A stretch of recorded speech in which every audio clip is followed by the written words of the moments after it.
T'es-tu déjà demandé ce qui se passe au moment précis où quelqu'un de trop bon, de trop compatissant, de trop prompt à pardonner se brise enfin? Je ne te parle pas d'un accès de colère passager, ni d'une poussée d'orgueil. Je te parle du moment où quelqu'un d'empathe, celui qui porte la culpabilité des autres et étouffe sa propre douleur, décide de ne plus pardonner. C'est un instant qui coupe le souffle de façon nette et arrache les masques de tous ceux qui l'entouraient. Et crois-moi, personne ne s'en sort indemne. Quand l'empathe cesse de pardonner, la vérité se met à nu avec une violence qui terrifie. La fausse gentillesse des autres se dévoile. Les promesses creuses s'évaporent et les liens qui semblaient indestructibles se brisent comme du verre bon marché. Soudain, celui qui paraissait être le soutien invisible de tout le monde cesse de les porter et le sol se dérobe sous les pieds de ceux qui ont abusé de son silence. Tu le sens, ce frisson qui traverse ton corps en ce moment. C'est l'intuition que peut-être, sans t'en rendre compte, tu as déjà joué avec la patience de quelqu'un comme cela. Ou pire, que c'est toi qui continues à pardonner jusqu'à saigner à l'intérieur. Le monde entier tient grâce à des équilibres invisibles. Et l'un des plus dangereux repose sur la patience des personnes sensibles. Parce que chaque pardon accordé, chaque excuse acceptée devient un miroir qui reflète la véritable image des autres. Et cette image est souvent monstrueuse. Quand les masques tombent, il n'y a plus d'excuses derrière lesquelles se cacher, plus de déguisement pour se protéger. Il ne reste que la brutalité des intentions réelles. Cette vidéo n'est pas un discours motivant, ni une caresse rassurante sur ton ego. Ici, tu trouveras autre chose, une dissection brutale de ce qui se produit psychologiquement quand une personne empathe décide enfin de dire assez. Tu vas découvrir comment les dynamiques cachées se fracturent, comment les manipulateurs se révèlent, comment le théâtre social qui soutenait la coexistence s'écroule. Et tout cela, tu l'entendras sans fioriture, avec des mots qui pourront te déranger, mais qui ouvriront tes yeux comme jamais auparavant. Reste bien jusqu'à la fin, parce que lorsque cette vidéo se terminera, tu ne comprendras pas seulement pourquoi la personne empathe devient la menace la plus redoutée quand elle cesse de pardonner. Tu découvriras aussi comment reconnaître ces masques dans ta propre vie et comment les arracher avant qu'ils ne te détruisent. Je te promets une chose, d'ici la fin, tu auras les réponses que tu cherches depuis des années. Mais affronter ces vérités ne sera pas agréable. Parce que quand l'empathe cesse de pardonner, un séisme silencieux se déclenche. Pourtant, son onde de choc balaie tout sur son chemin. Et là surgit une nuance que peu osent regarder en face. L'addiction des autres au pardon de l'empathe. Oui, tu as bien entendu, une addiction. Certains ont besoin de ce pardon, comme une dose de drogue. Ils le recherchent, ils le réclament, ils le consomment, parce qu'ils savent qu'une absolution immédiate leur permet de continuer, sans jamais subir de conséquences. L'empathe devient alors leur oxygène émotionnel, leur alibi parfait pour justifier chaque trahison, chaque mensonge, chaque manipulation. Pendant ce temps, l'empathe s'épuise, il se consume, il se transforme en une ombre brisée de ce qu'il était autrefois. Mais voici le paradoxe. Quand l'empathe décide de couper cette source inépuisable de pardon, ce qui explose, ce n'est pas seulement la rage de l'autre, c'est aussi sa plus profonde peur. Parce que celui qui vit en demandant sans cesse des excuses qu'il n'a jamais eu l'intention d'honorer, celui qui manipule avec des larmes apprises par cœur et des promesses déjà mortes, se retrouve soudain privé de sa drogue. Et la panique qu'il manifeste alors est révélatrice. Le manipulateur, mis à nu, n'est plus fort, il n'est plus puissant. C'est un enfant piégé dans son propre mensonge, qui hurle parce que la drogue du pardon vient de lui glisser entre les doigts. Puis vient une vérité encore plus sombre. L'empathe découvre que sa capacité à pardonner n'était pas une vertu, mais une prison, une compassion mal comprise qui n'avait rien de noble. C'était une chaîne invisible, car derrière chaque « je te pardonne » se cachait un sacrifice de soi, une mutilation silencieuse de sa dignité. Et quand il se réveille de cette hypnose, il réalise qu'il a nourri ses propres bourreaux. Dans cet éveil, il y a autant de douleur que de libération. Car en se retournant sur le passé, il voit tout ce qu'il a donné sans jamais rien recevoir en retour. Cette prise de conscience tranche comme une lame. Mais c'est aussi le moment où le jeu psychologique se retourne. Celui que l'on percevait comme quelqu'un de faible, quelqu'un de doux, quelqu'un de malléable et d'influençable, devient soudain la figure la plus redoutée de la pièce. Pas à cause de ce qu'il fait, mais à cause de ce qu'il cesse de faire. Il cesse de porter les autres. Il cesse de justifier. Il cesse d'adoucir la vérité. Et dans ce silence commence la véritable révélation. Car les masques ne tombent pas avec des cris. Ils tombent avec l'absence de pardon. La lumière froide de l'indifférence de l'empathe éclaire chaque fissure de l'autre. Et brusquement, tous ces visages familiers se déforment en leur réalité nue. Alors demande-toi, que se passe-t-il quand toute ta vie a reposé sur l'exploitation de la bonté de quelqu'un et que soudain, cette personne décide de claquer la porte? Ce qui se passe, c'est l'effondrement émotionnel, l'effondrement social et parfois l'effondrement existentiel. Parce qu'il y a des gens qui ont bâti toute leur identité sur la certitude qu'ils seraient toujours pardonnés, qu'il y aura toujours une main pour essuyer leur culpabilité. Et quand cette main disparaît, ils se retrouvent suspendus dans le vide, sans savoir qui ils sont vraiment, sans rien à quoi s'accrocher. Et ce vide, cette obscurité soudaine, révèle le véritable monstre qui se cachait derrière leur masque. Et voici quelque chose de crucial que tu dois absolument comprendre. L'empathe ne détruit personne. Il cesse simplement de les porter. Ce n'est ni de la vengeance, ni de la haine, ni du ressentiment. C'est simplement le retrait d'un pilier qui n'aurait jamais dû supporter un tel poids. Mais pour les autres, ce retrait ressemble à une apocalypse, parce que toutes leurs pièces de théâtre reposaient sur un public qui vient de quitter la salle, et un acteur sans spectateur n'est rien sur scène. C'est à cet instant précis que les hiérarchies invisibles s'inversent et que les rôles changent de main. L'empathe, toujours perçu comme le sauveur, devient le juge, et son silence prononce la sentence qu'il n'aurait jamais osé dire à haute voix. Et le plus troublant, c'est que cette sentence n'est pas écrite avec des mots. Elle est écrite avec une renonciation. Le véritable « assez », ce n'est pas un cri, c'est un silence qui fait plus mal que n'importe quel reproche. La psychologie nous enseigne que toutes les relations reposent sur des pactes implicites, des accords silencieux, rarement remis en question. Et le pacte entre l'empathe et le manipulateur a toujours été inégal. L'un donnait, l'autre prenait. L'un comprenait, l'autre exigeait. L'un pardonnait, l'autre recommençait. Mais lorsque ce pacte se brise, le déséquilibre éclate au grand jour. Et en un seul instant, les rôles n'ont plus aucun endroit où se cacher. La victime cesse d'être une victime.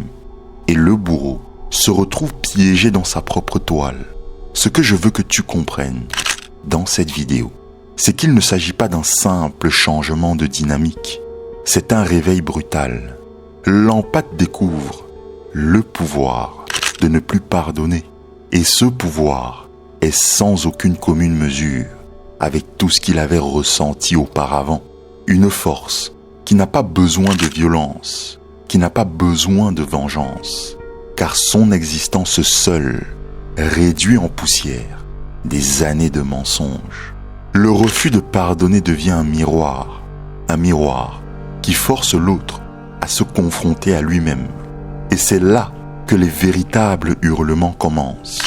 Combien de fois as-tu donné un pardon qui ne méritait pas d'être donné? Combien de fois tes excuses ont-elles maintenu en place le masque de quelqu'un qui n'avait jamais eu l'intention de changer? Parce que si un jour tu décides d'arrêter, sache une chose, tout autour de toi va se transformer en un instant. Il n'y aura pas de retour possible. Et ce que tu vas découvrir pourra t'effrayer, mais cela pourrait aussi te libérer. Et voici l'ironie la plus cruelle. La chute des masques ne dépend pas de la cruauté de l'empathe. Elle dépend du moment où, pour la première fois de sa vie, il choisit d'être juste envers lui-même. Et c'est là que commence la partie la plus dérangeante. Le moment où l'empathe, après avoir cessé de pardonner, découvre que non seulement les masques des autres sont tombés, mais que le sien aussi finit par tomber. Car personne n'en parle, mais l'empathe porte lui-même un masque, celui du bon samaritain, celui qui comprend toujours tout le monde, celui qui endure, même quand il est brisé à l'intérieur. Un masque construit à la fois comme un bouclier et comme une excuse, parce qu'il était plus facile de s'occuper des autres que d'affronter son propre vide intérieur. Et quand ce masque tombe à son tour, quelque chose de nouveau surgit. Un être qui n'a plus besoin de se justifier. Un être qui commence à marcher avec la nudité brutale de celui qui a abandonné tout déguisement. Et à cet instant précis, un phénomène fascinant apparaît. L'empathe, autrefois prévisible, devient une énigme. Il ne réagit plus selon le script attendu. Il ne distribue plus le pardon automatique qui apaisait l'autre. Son silence déstabilise. Ses décisions semblent imprévisibles. Et ce manque de contrôle terrifie ceux qui avaient pris l'habitude de le manipuler. Car rien n'effraie plus un manipulateur qu'un empathe devenu imprévisible. C'est comme si la lumière venait de s'éteindre dans une pièce remplie d'ombre. Personne ne sait plus où se cache le danger, ni quelle forme il va prendre. Et ce qui est encore plus intéressant, c'est la façon dont ce changement secoue tout son environnement social. Soudain, ceux qui semblaient être des amis commencent à montrer un malaise. La famille, qui profitait des sacrifices constants, exige maintenant des explications. Le cercle, qui autrefois applaudissait sa patience, se met à chuchoter des accusations. Et l'empathe observe, peut-être pour la première fois, que la loyauté qu'il croyait recevoir n'était pas de l'amour, mais de l'intérêt déguisé. C'est une découverte dévastatrice, mais aussi libératrice. La plupart de ces liens n'étaient pas attachés à sa valeur en tant qu'être humain, mais à l'avantage de son pardon facile. Maintenant, imagine quelque chose d'encore plus dérangeant. Que se passe-t-il lorsque l'empathe goûte pour la première fois à son propre pouvoir?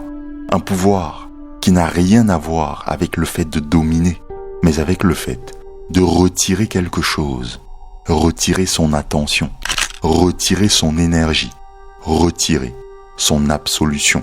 C'est une force déroutante, parce qu'elle n'est pas bruyante, elle est silencieuse, presque invisible, et pourtant, son impact est absolu. Au moment où il cesse de porter les autres, il se retrouve face à une question qu'il ne s'était jamais posée. Qu'est-ce que je veux encore soutenir? Et cette question agit comme un couteau qui tranche tout ce qui n'a plus de sens dans sa vie.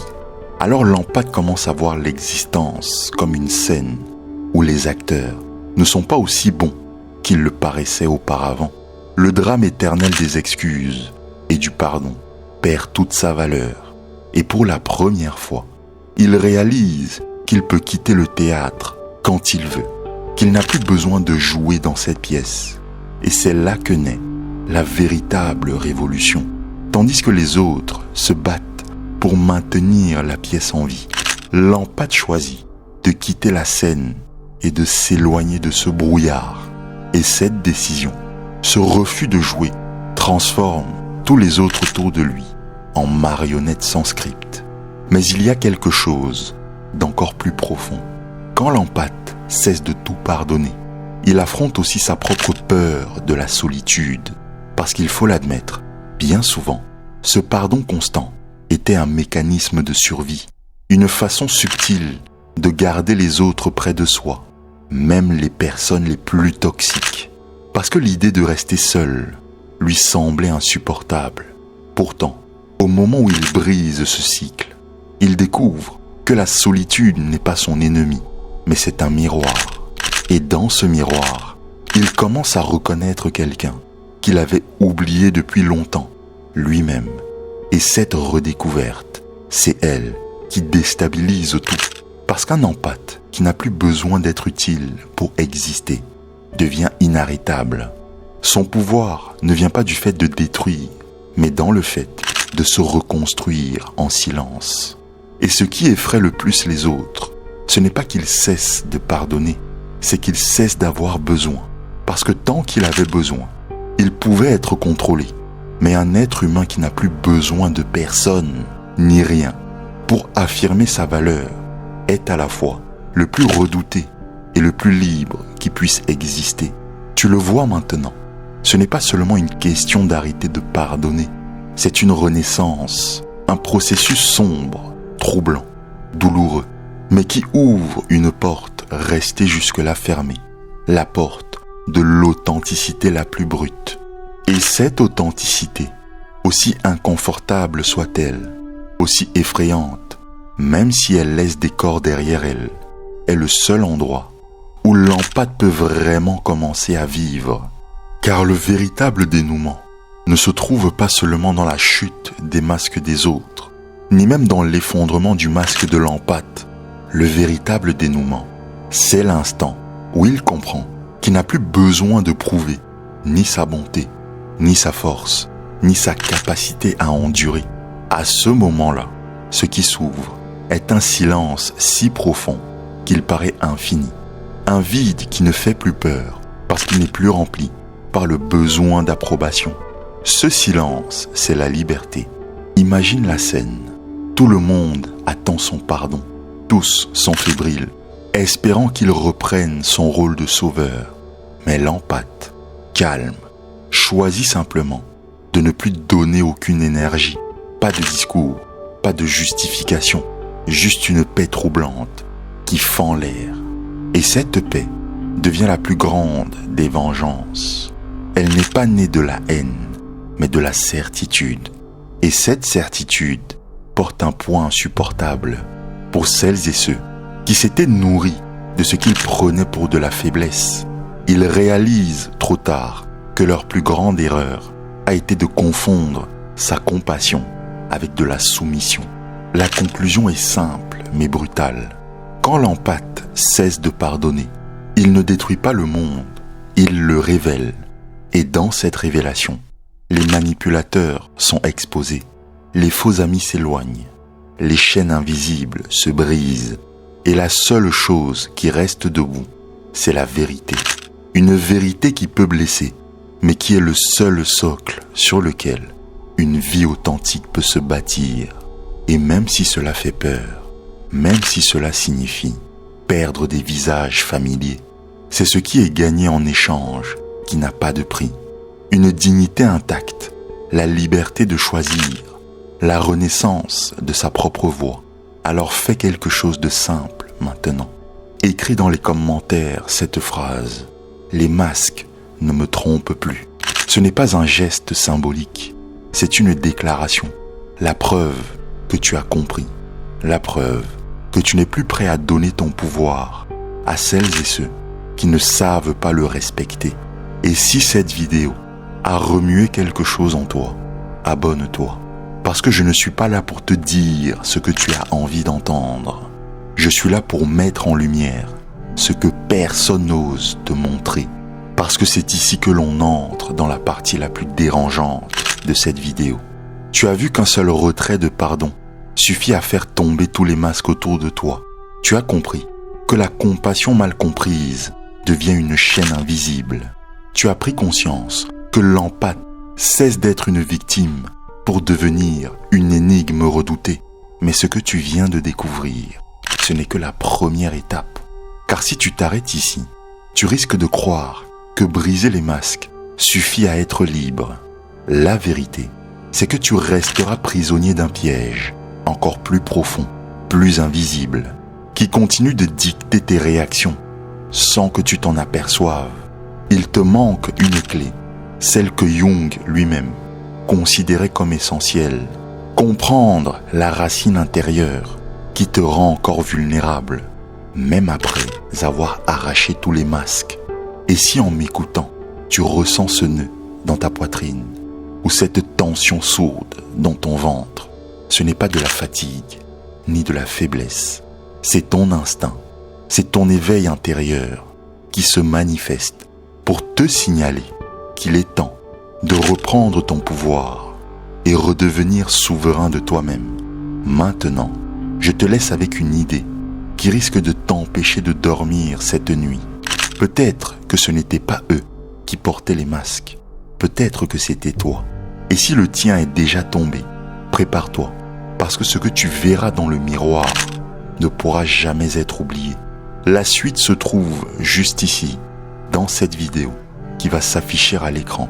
Elle te dévoile ce piège invisible qui sabote ta liberté depuis des années et comment tu vas t'en libérer pour de bon. Clique sur la vidéo maintenant avant que tes vieux schémas ne referment leurs griffes sur toi.